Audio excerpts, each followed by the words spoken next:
Wait! You, you're all barred.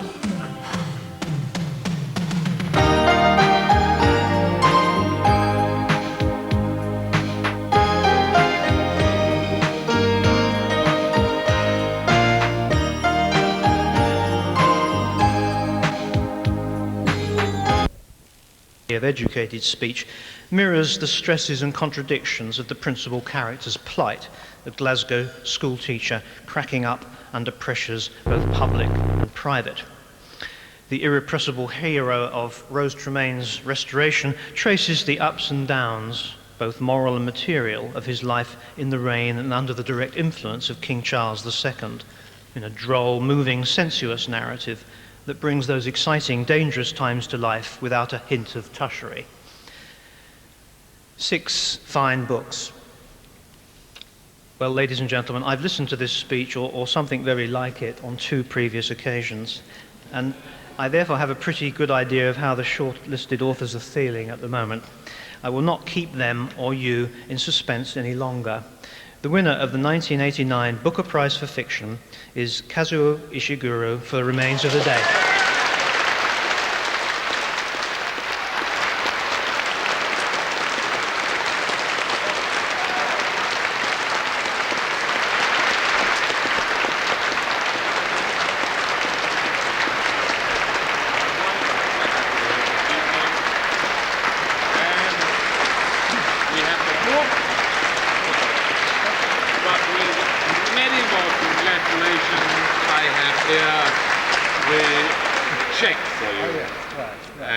I hope that you move on to even more wonderful things.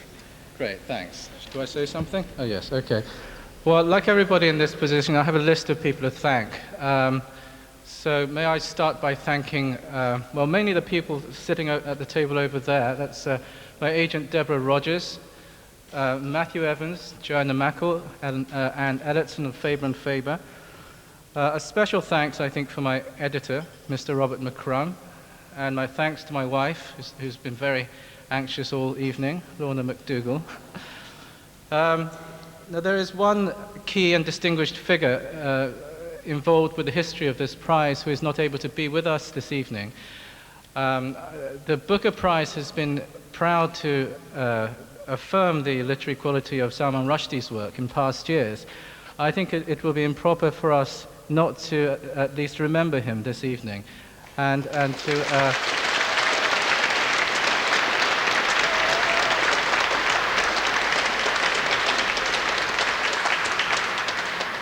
remember and to think about, I suppose, the rather alarming significance of the plight he is in this evening. Thank you very much. Good evening.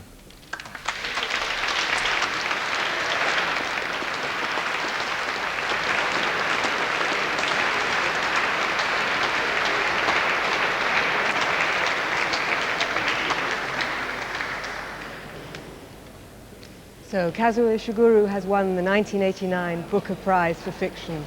Perhaps not a surprising decision because he was a consistent favourite during the betting, and no doubt there'll be some who call it safe.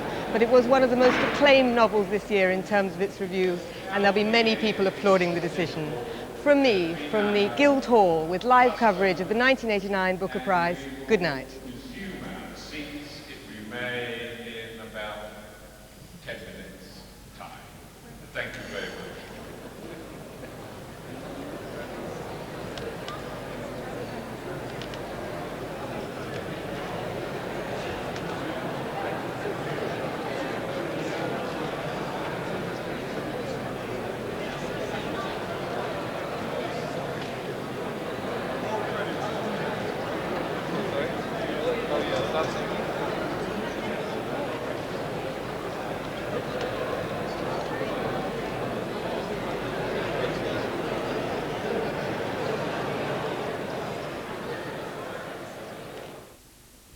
The Late Show will be back at its normal time on Monday night at 11:15.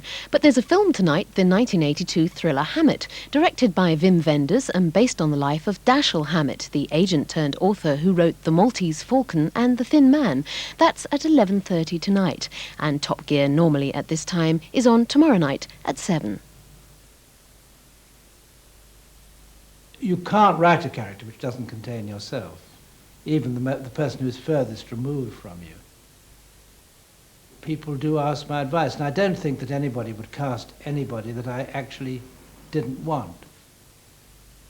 Actually watching people filming, I think, compares in excitement to sitting and watching your nails grow. So I avoid that whenever possible.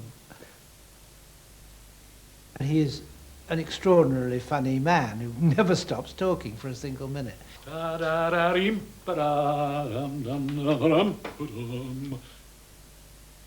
The Radio Times gives you a better picture. On One Now, the 9 o'clock news is extended because of the Chancellor's resignation. Here on Two in Half an Hour, 40 Minutes gently reveals the long-lasting romance between pedal pushers and the object of their desire, the bicycle. First, with awards ceremonies very much in mind, Alexei Sayle not so gently reviles that and other stuff. Yes, live from the Grosvenor House, London, it's time for the most glittering event in the show business calendar. The British and definitely not poxy American Film and Television Awards 1989.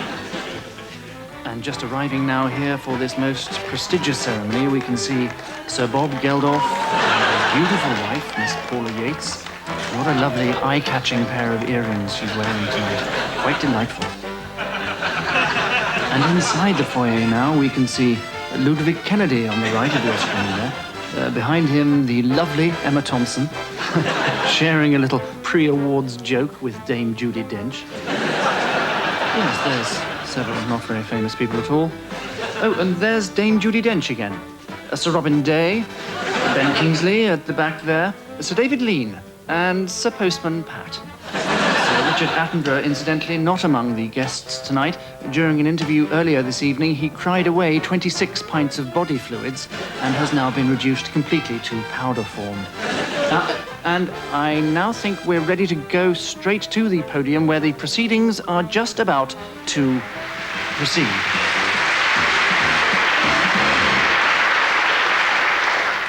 My lords, ladies and gentlemen, the nominations for the fattest supporting bastard in a light entertainment category are as follows.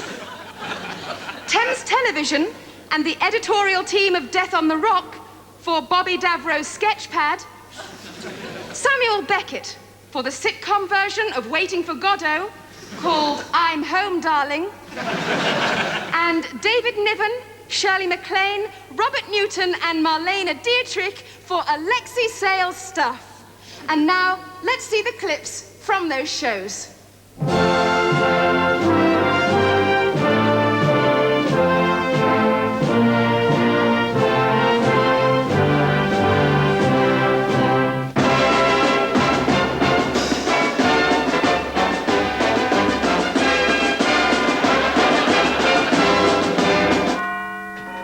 Half past the hour of 4 o'clock. How long now before the Thatcherite social revolution transforms the face of Britain? 87.5 years. Thank God for that. Why, if it isn't Phileas Fogg? Gentlemen, I have heard it said that in this modern day and age, it is possible to circumnavigate the globe in 80 days. Good heavens, we'd all wager money on that. Then off I go!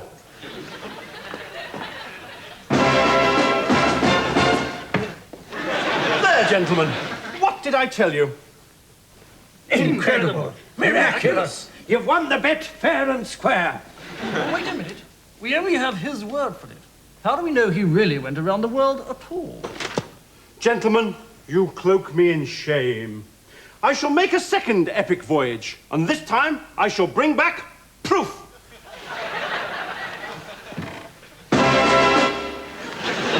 There you are, gentlemen. A photo of me playing croquet with the King of China and Chief Sitting Bull. Incredible. Proof undeniable. Quite simply the most extraordinary thing we've ever seen in our lives. Fancy that. And now I go to deposit this at my local High Street bank.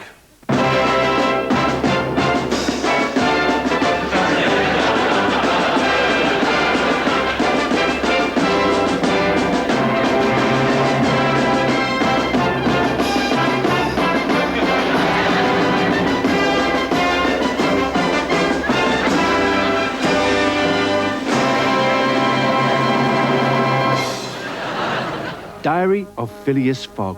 6.5 weeks in this queue now, and hopelessly behind schedule. My hopes of reaching the third little chromium-plated pillar by the late spring are fading fast. Day 79. At long last, I have passed the side table with the special investment account leaflets on it. And then, tragedy strikes. I am attacked by a giant squid.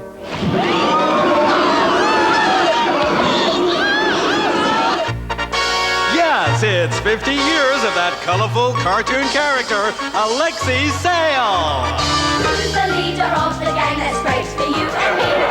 A-L-E-X-E-I-S-A-Y-L-E. Who's an ugly bastard and the great for me? A-L-E-X-E-I-S-A-Y-L-E. Alexei Sayle, Alexei Sayle. We love to hear him swear on the TV. Everybody gets three cheers except the BBC. A-L-E-X-E-I-S-A-Y-L-E. Alexei Sayle, Alexei Sayle. Who is that fat bastard? And we have 2 spaghetti vongole, and I'll have the deep pan pepperoni and the giant squid.